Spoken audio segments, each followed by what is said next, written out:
In Alaska, a Canadian company proposes a giant gold and copper mine. The company's committed to responsible mineral development, and that's more than just a catchy phrase. We walk the talk. But on the other side, there's growing opposition from native communities, sportsmen, and conservationists. This is probably the worst place you could put a mine of this type. I think it's going to do a lot of damage to us, and it really scares me. The Pebble Mine would be on state land in this marshy valley near Lake Iliamna in southwestern Alaska. As in this computer simulation, it would be one of the world's largest open mining pits, some 2 miles long, 1.5 miles wide, and 1,700 feet deep, probably visible from space. It would be a multi-billion-dollar investment in this impoverished area, resulting in new roads, a new electric power grid, and thousands of jobs. And this thing could operate for 50, 60 years into the future. And I mean, that's a tremendous economic benefit to the region. At stake is the future of a remote land where many families face hard lives with unemployment, where bears outnumber humans, in a landscape rich in caribou, moose, and other wildlife, especially salmon. Bristol Bay in southwest Alaska is really the stronghold of the Pacific salmon in North America, really the last remaining stronghold of those species. 5 species of salmon, including the world's largest population of sockeye, spawn every year in the rivers draining into Bristol Bay. Salmon runs have sustained the commercial fishing industry in the bay for more than a century, and the lives of native peoples here for thousands of years. I can't imagine my life without salmon. We dry it, we can it, we salt it. We can't survive without our fish. And that's our greatest concern, is that in the future we never see our fish again. A concern even the mining company admits is justified. We're in the Nushagak-Mulchatna watershed, which is a major drainage basin going into Bristol Bay. Critics warn acid mine drainage and other toxic chemicals, which could include cyanide, might contaminate the watershed across a vast area, poisoning fish and the entire ecosystem. They're going to be using toxic chemicals, and the waste from the whole gold mining process is going to have to be stored forever in an area where it's not going to get out. The company plans to dump the mine waste into a huge tailings pond measuring 14 square miles. And for many people in the area, the risk of toxic spills and seepage will always be a threat. They'll never be able to keep the chemicals out of our pure water up there. Basically wipe out the heart of sockeye salmon diversity if we do make a mistake. Risk like that persuades many in the region's sport fishing industry to oppose the mine. The sport fishing industry, the last study that was done showed that it brought in $75 million a year into the state. And if we take care of it, it can go on forever.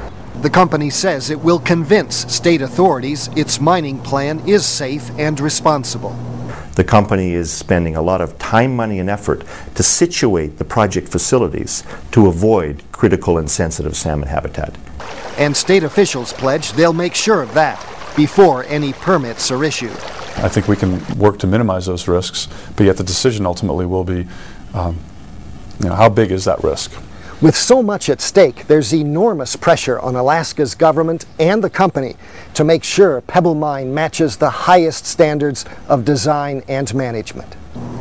But with still more companies filing mining claims in the Bristol Bay watershed, there's also strong pressure to make sure Pebble Mine and all the others are never allowed here. For Assignment Earth, I'm Gary Stryker. The foreign developers at Pebble Mine have a specific plan. At the headwaters of the largest salmon-spawning streams in the world, they plan to suck out all the water so they can blast one of the largest mines in North America and then build some of the largest dams on Earth to hold their toxic waste forever. They get the gold, Alaskans get the toxic waste. It's time to stop the Pebble Mine.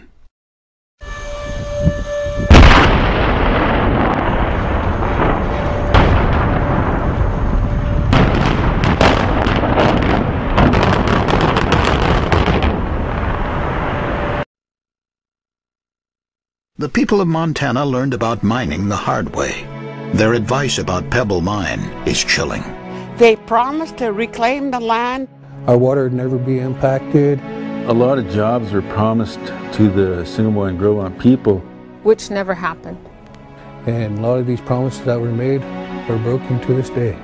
Broken land, broken promises. Please don't make the same mistake.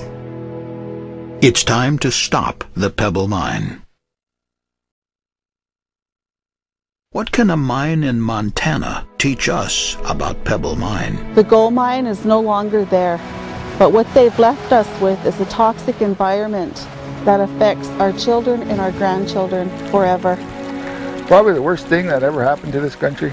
The water's been contaminated and the land can never be reclaimed. The short-term gain was not worth the long-term devastation to our land and to our people.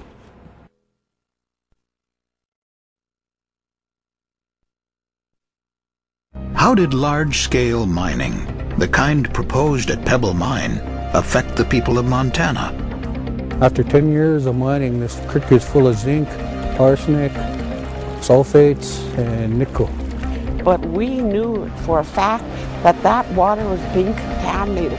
You could look at it, you could smell it. This is the legacy that's left for our kids and our grandkids. It's time to stop the Pebble Mine.